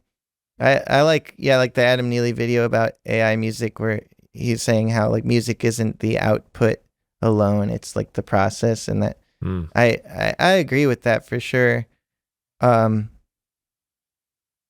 I think I have a pretty like regular average take on AI these days. I think most people sort of just feel on average just feel sort of like, yeah, it's just not that good, and like the result isn't that good yet, and also I just like people music, and maybe the one way I converge from that thought is like I also am not worried about people music being replaced. Like I'm much more worried about like bots replacing people in general, like in comment threads or like on the internet, and like not being able to tell who's a person, which is kind of where we're at already. I think that's scarier than the idea that like the next album I fall in love with that shows up on my recommended playlist is going to be made by non-humans. Like I just don't, maybe that'll happen and I'll hear some awesome album and then I'll find out it was AI and then I'll be like disappointed. But mostly, I mean, it's just people do this. Like we're really good at surprising each other too. Like we're really good at like unexpectedly like revealing what everybody didn't know they wanted. We do that for each other often, very surprisingly. And we show them an album that's super fresh and super broken from a meta perspective, and then it's exactly what we want. It actually like, oh, turns out for a while, people just wanted music to sound like the 60s again. That was a thing for a while, and then now maybe with like Charlie XCX's Brat, like people want way more vulnerable dance music, and like really like broken album art, like that album cover. I don't think an AI would ever generate that because they're trained on an idea of beauty. Right. And yeah, like that surprise element is so many of my favorite records. Like I didn't know I was going to love it. And I might not have even loved it at first, actually. Took a little growing. Yeah, that's not optimized. Yeah. It was not optimized properly if you had to listen to it more than once. You brought up Pinkerton, which might be my favorite record, depending when you ask me, Yeah, right. And at first, because I'm like you, I love Weezer. I just saw them do the Blue album at Madison Square Garden. Oh, wow. That show, which was super fun, just to hear them play all those songs. And but when Pinkerton came out, it was kind of like, oh, I don't know, like it's a little different. I don't know. It wasn't too long, a few listens, and then it was like, oh my God, this is the best thing I ever heard. But it was a little bit of a departure, a little definitely raw and vulnerable, like you said. But that was like that just hit when it came. I was 16, so like that's a perfect age for it. Yeah, it was like I was there. I felt like a loser, and so it just extremely flawed perspective. Like a very like the perspective of that album is sort of like a lovable villain almost. Just like who writes a song like I'm tired of having sex and then talk about all the different people they're having sex with on different nights of the week. That's like a really like raw, like messed up. That's like a really hard to get into character at the beginning. Like glam rock 80s, you would expect maybe, but not in that like vulnerable, kind of dark. It's dark. Yeah. Like, yeah. And it made me think, like it makes you think, instead of these like masculine norms of like, I'm a player because I've got all these girlfriends. How cool is that? It's like this person is broken and they're like this, how it makes you think, especially when you're 16 and like never really necessarily thought about this sort of thing. But it's like, how could somebody having sex every night be bad? And like, it's a really like captivating intro. And then like that stuff, like talking about the song like Across the Sea, like a song about falling in love with your underage fan who is so far away, and like that is like a really like difficult thing to like admit to, and then like saying I could never touch you, I think it would be wrong, like giving us that relief that like they're right. And it's like it's like forbidden love that should be forbidden, and it's just like it's kind of like drenched in taboo in a way that like was so subversive, like so just unrecognizable. I don't think I realized that what I was hearing was taboo, and was and that is sort of what it is like to be a teenager. Like you're always stowing so many secrets and desires that you believe are like inappropriate, bad desires. Like, like when you have like a sexual awakening, when you have puberty and stuff, and like when all that happens, it's mostly, at least in my life, kept secret. And there's so much like hiding that. And so it's like Pinkerton's very relatable to like the very like private, like dirty parts of a teenager experience growing up in the mentally speaking. Yeah, the shame, guilt, the shame, yeah. Yet universal, Yeah. That you learn that later, but usually by then, like there's already been so much scarring and, shame, I guess, and guilt and all that surrounds it. You have like the right music to help you access those emotions when you're a teenager, helps you avoid being an incel later. Like being someone who's just like full of resentment and entitlement. I do think I would have I think I would have easily ended up being like a way worse person if I didn't have any outlet, like any friends to talk to about any of that stuff, like anyone to kind of like know my mistakes when I was 15, 16, like I went to summer camp, and like we had like an uncommon level of freedom for someone that age, and we did we did some experimental shit that like was, like people were doing crazy stuff all around us, and we were just sort of piecing together like where the lines are, like what's not good. And I don't know if that's an environment teenagers really should be put in. I don't know, like, but nonetheless, I feel like I learned a lot of important stuff about like I guess I got the chance to express my Weezerness early, instead of holding it internally without like anyone to point to be like, you're like me. Oh, okay. Oh, maybe we should like not be like this or whatever. I got my Weezerness like highlighted and pointed to, and a nice like displayed, and being like, you're going through this, and was able to recognize it and have a catharsis away from it, so that later in life I wouldn't be mad at girls that didn't like me, or like wouldn't like steal a kiss, like things that you see like in movies a lot.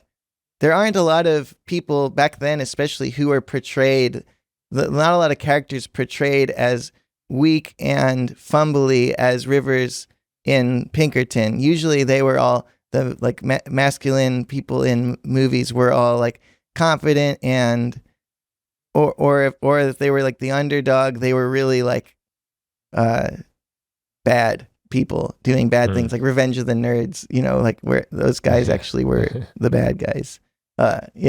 Stuff like that. I'm just grateful for the dirty, sloppy words in that album, and like how it sounds and how it feels and what it did for me.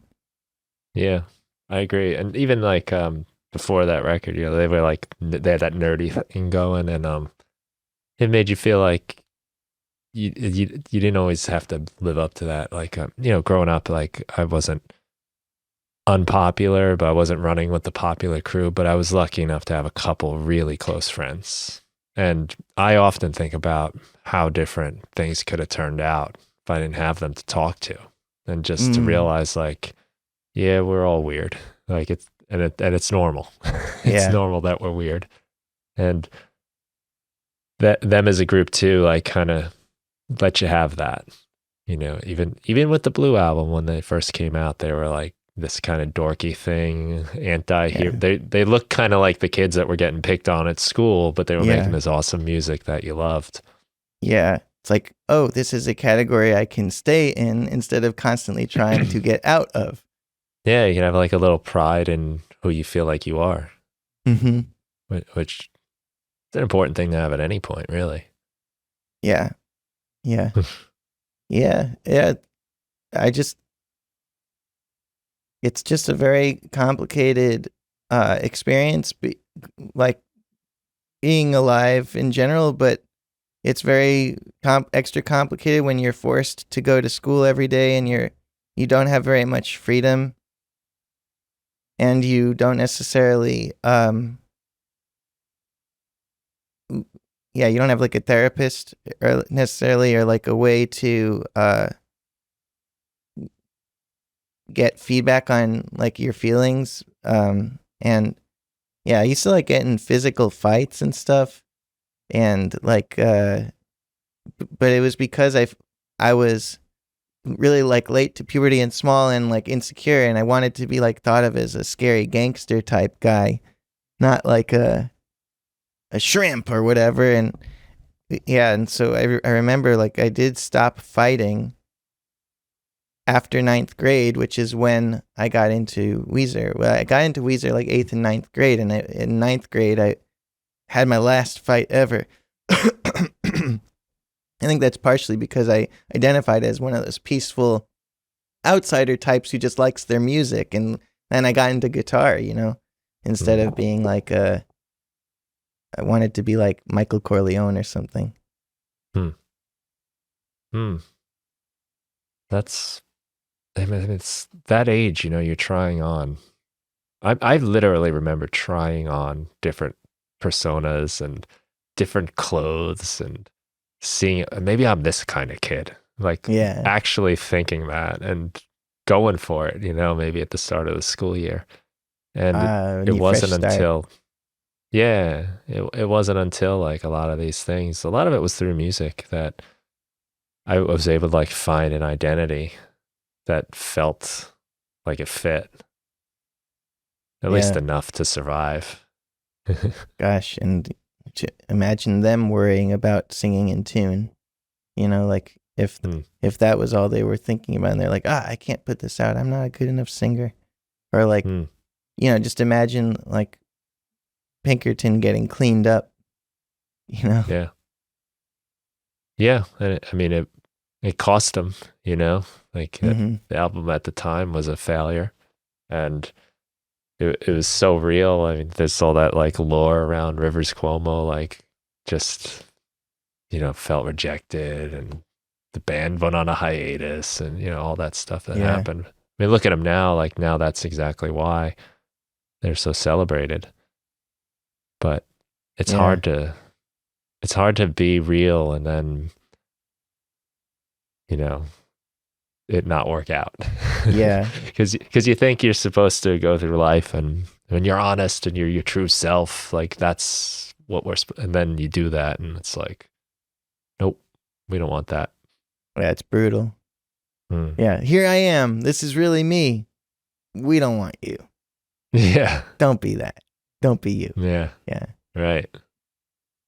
It's tough. I'm always trying to get people to be their true selves, to like find their true selves and be willing to change what that means as they change, and like be real in their music. And by real, I just mean like take risks, take chances, like explore, like get your thoughts in there, and don't necessarily hide behind cleverness too much, things like that. But naturally doesn't always result in a hit song or anything like where you'll get external validation. But I just think it makes you stronger in yourself, like more confident that, I guess, just more more confident that you have a place for your emotions and like experiences to live that's healthy, like a healthy place for them, and that no matter what happens, at least you can keep making art and keep digging. But if you're like trying to, if in your art process you're trying to meet unreasonable goals of perfection, then you really have nowhere to put your real struggles, or your real like thoughts. There's nowhere really for it to go then, if besides through in creativity, I think, and journaling and stuff. You gotta like let yourself be that. That's where I get caught up a lot. Like trying to, you said like hiding in cleverness. Like I think like, well, I gotta have these chords gotta be interesting, and it's gonna have some unique rhythm or something. And meanwhile, like half the stuff I love is actually pretty simple. And it's usually once I let go of that the real stuff comes out, when you're not trying to, I don't want to, I hate saying like be so serious sometimes, because like, yeah, of course it's like you take it serious, but you gotta also sometimes, I'm silly. Like, let me be silly sometimes, and like I'm gonna make a song that's like comical if I want, and not everything has to be this like deep artistic expression of who you are.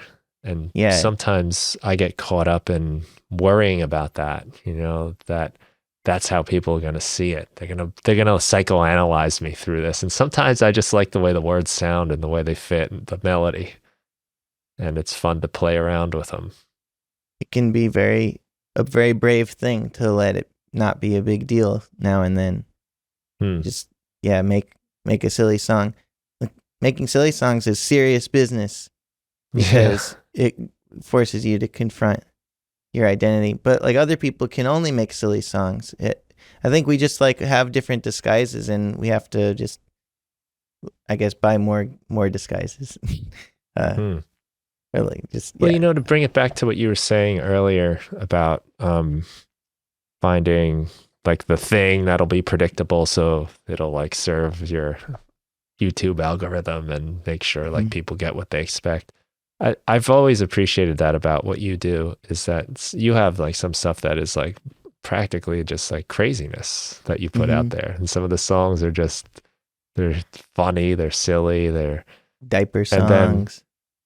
Just like, it's like, again, like you never know what you're going to get. And I've seen your stuff and just like started laughing, like this is so absurd. I love it. And then like your record is a whole other side, and it's the way people are, right? Like to always be a certain way. I don't know, that just seems really tough.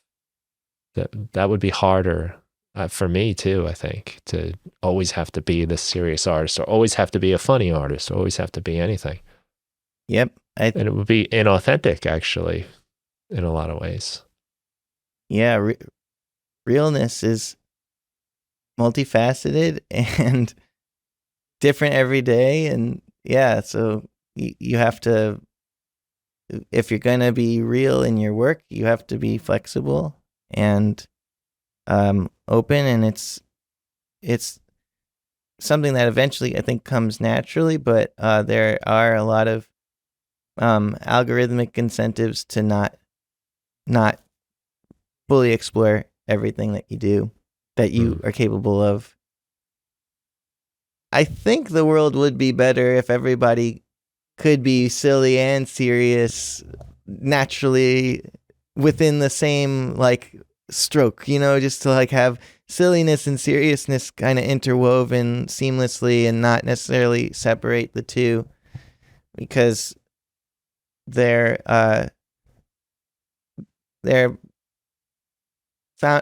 like kind of foundational elements of communication. expressing serious stuff with no humor is hard. It's like listening to a UN speech or something. Or listen, like C-SPAN. yeah, like if you want to explain to people like how stressful it was when your dog got sprayed by a skunk, like to tell the story with zero humor, all it is stress. You put in a little humor and there's, I think, maybe like an opening for people to really put themselves in your shoes and feel the feelings and think the thoughts. So my skunk story is like my dog got skunked 2 weeks in a row, a week apart. And so I've already ruined the story, but... Is this a Rhode Island thing? Like skunks? I don't know. This is the first time it's happened, but... I don't know. I was like... The proper way to tell that story, I think, is you make it sound like that first week of the skunk was torture. Just like everything from the fact that my dog, he killed the skunk and I buried the skunk, and it's so sad, and that the smell is so bad and it sticks in your throat, and like you tell the story and you really like accentuate how we had to clean the house, we had to clean every corner, and we had to get all the new sprays and everything. And the more painful you make that first week sound, then the more like kind of funny and crazy it is that you say. And then after that week, finally things were sort of getting back to normal, and he was okay. And then it happened again. Like that's how you tell the story. In my opinion, that's like the best way to tell the story of he got skunked twice in a row is you make this huge buildup, and then you make it seem like it ended, and then the surprise and humor of like, and then the whole thing happened again. Then you feel the feeling of the skunk ordeal. You feel it. But if all it is like saying how bad everything is, and implying that it, like, not surprising people with the it happened again and creating that like humorous timing, but just being like, and it happened 2 weeks in a row, just misery. Like we cleaned the house and then we did it again and again, and it just seemed like he was going to get skunked forever. And it was just, now when he goes outside at night, I have to go with him, and it was so horrible, like pulling the skunks away. Eventually you're just like, here are a lot of details, but like the humorous moment makes it so you feel the burden for real. And I think that they're just, that's how they kind of help each other.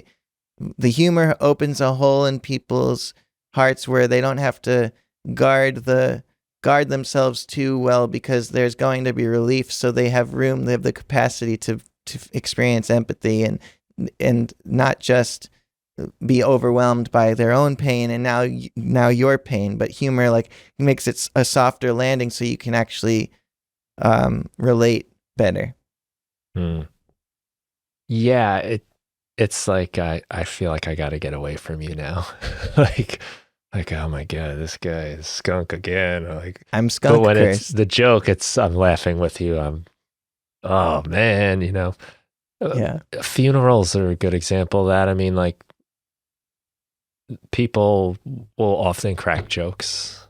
It seems like you shouldn't, but you get like the person delivering a eulogy, and often there's some comic relief that then like makes it okay, where there's some kind of like camaraderie that comes in, as opposed to just the like, oh my god, this is so sad. Like you have the capacity to grieve in a way that where you're really feeling the feelings and really grieving, and not just paralyzed and numb. If you can create one of those like special windows with the humor.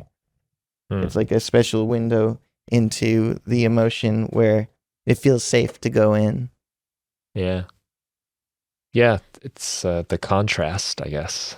A little bit of contrast relief.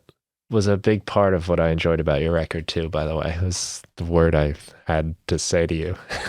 Hell yeah! Because it was so cool. Like sometimes it gets really complicated rhythmically and even sonically, dense, noisy, chaotic, and then straightens out really nice. And especially on like some of the big choruses of the record, where it straightens out, and it's just like, okay, Dong, dong, dong, dong, dong, yeah, dong, dong. nice Yeah, the best note. rhythm is Yep. all eighth notes or quarter notes, depending on the tempo. Yeah.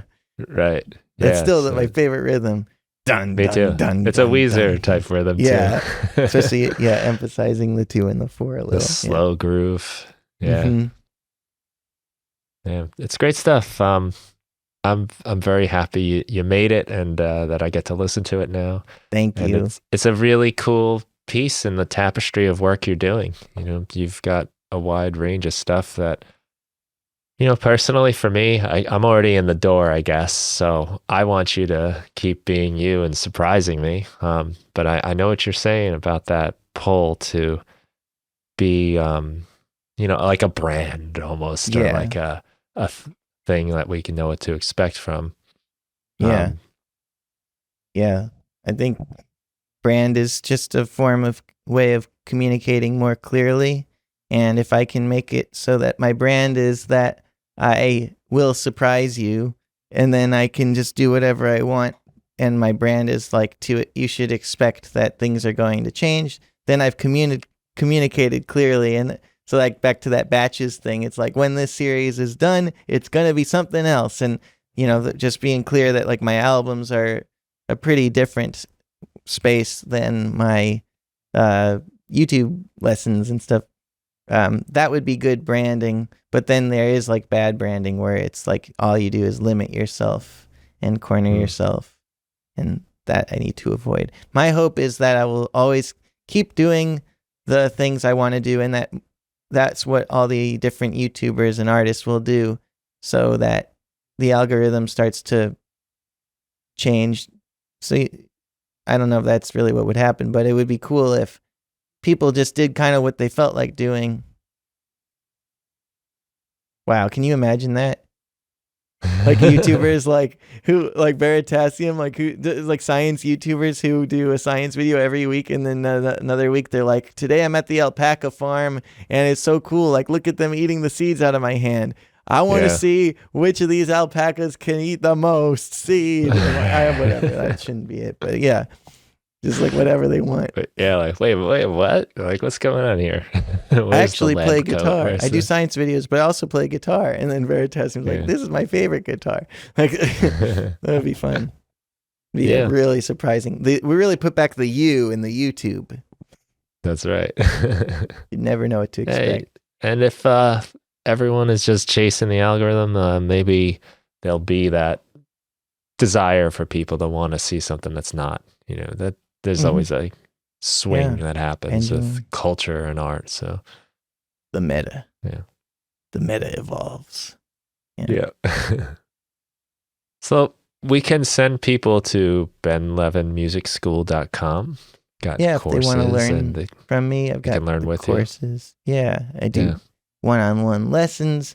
I coach people with their songwriting, with music theory, with production, with guitar, with singing. And I have courses there of getting songs done, which is all about writer's block, and how to move past writer's block at the beginning, middle, and end phases of writing a song. I have Blender for Musicians, which is how to use a 3D modeling software called Blender, and it's geared towards getting musicians from not knowing how to use the software at all to being able to use it for things they would actually want to use it for, like music videos, in as little time as possible. And then I have Making Music for Yourself, which is all about finding different reasons to make music besides an ambition to be like impressive or good, redefining good. And then I have Gitrongus, which is advanced guitar etudes that are really, really, really weird. Yeah. That's cool. I love the idea of the making music for yourself, putting a fund. I often wind up saying it to myself, people I'm working with, teaching, and it's play music, not work music. We don't work it, we play it. And it's very easy to let the thing you love become very stressful, and you worry about it, and you know, I mean, it happens to me all the time. So you should probably check out your course.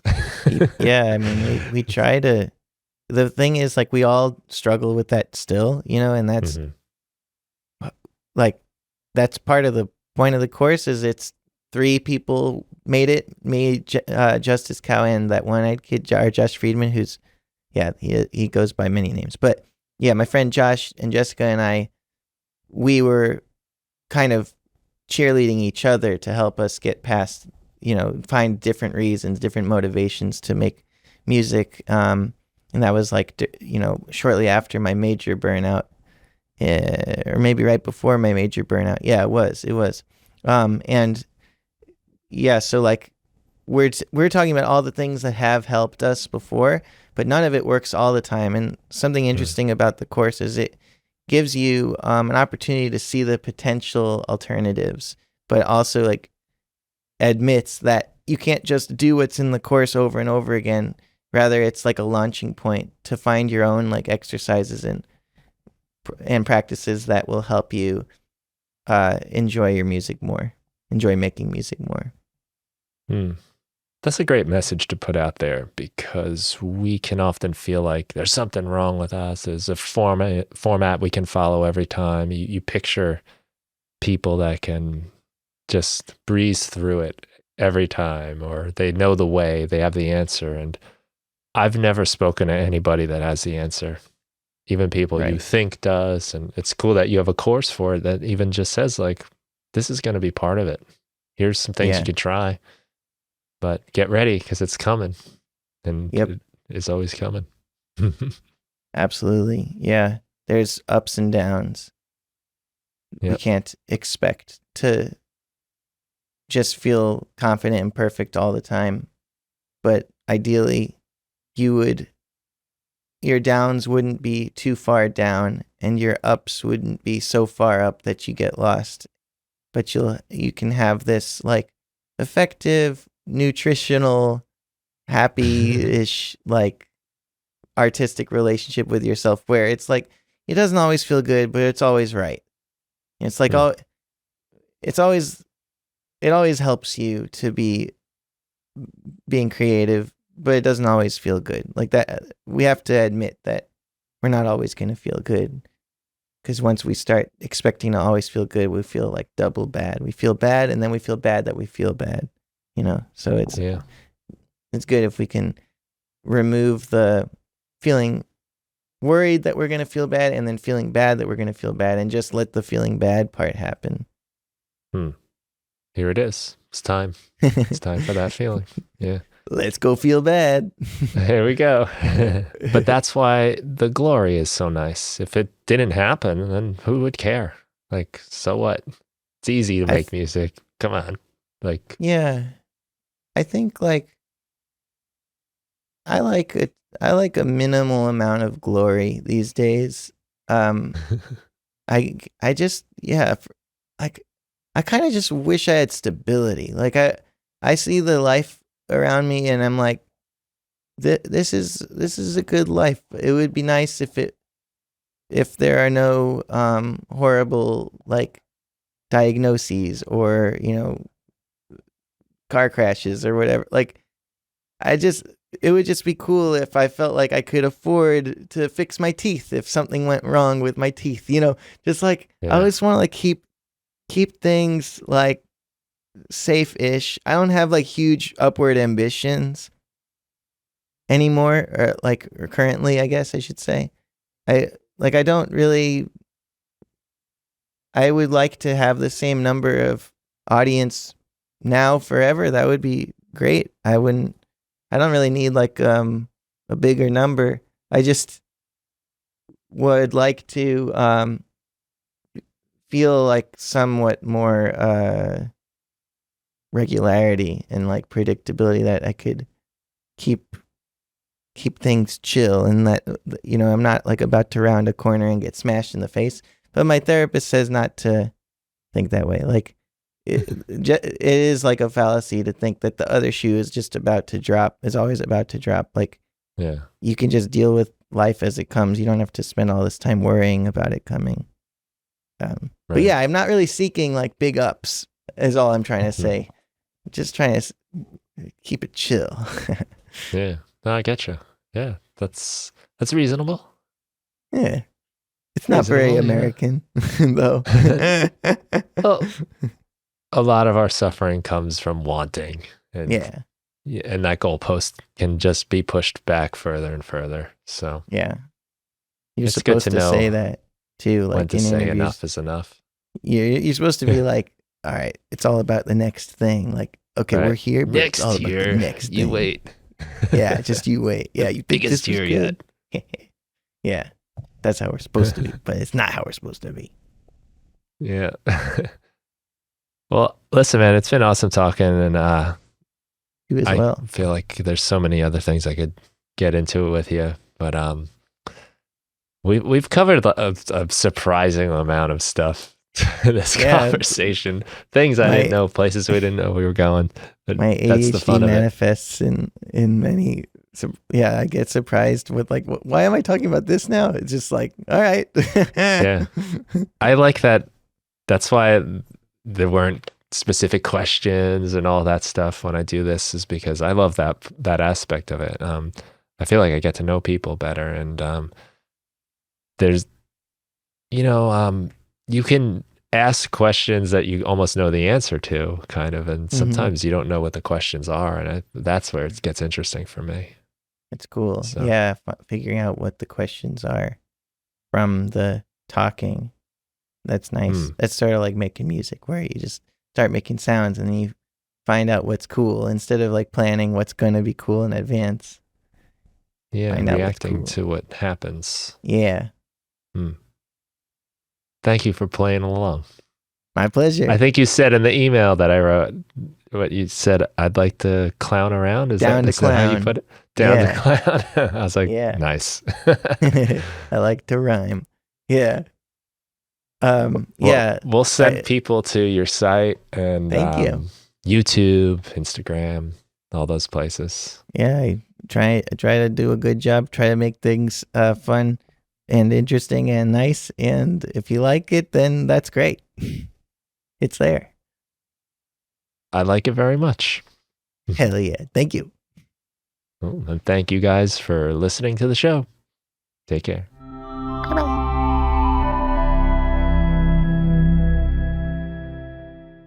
Thank you for listening to the Music Production Podcast. If you want to help support the show, the best thing you can do is tell a friend, someone you think that would enjoy the show. I'd also love it if you could leave a review wherever you get your podcasts. And if you want to support my work, you can go to brianfunk.com. I've got tons of Ableton Live packs, tutorials, samples. You can check out my book, The 5-Minute Music Producer, which gives you 365 short music-making activities to help you get started, stay inspired, and finish more music. And there's also the Music Production Club, where you get my latest releases as soon as they're finished. It gives you access to a community of like-minded people who are making music and sharing ideas. You can share your music, find new collaborators, and participate in our live meetings where we set up some kind of musical challenge and then make music together and share our results at the end. That's the Music Production Club. It's a lot of fun, and you can find that and everything that I do at brianfunk.com. Thanks again for listening to the show, and have a great day.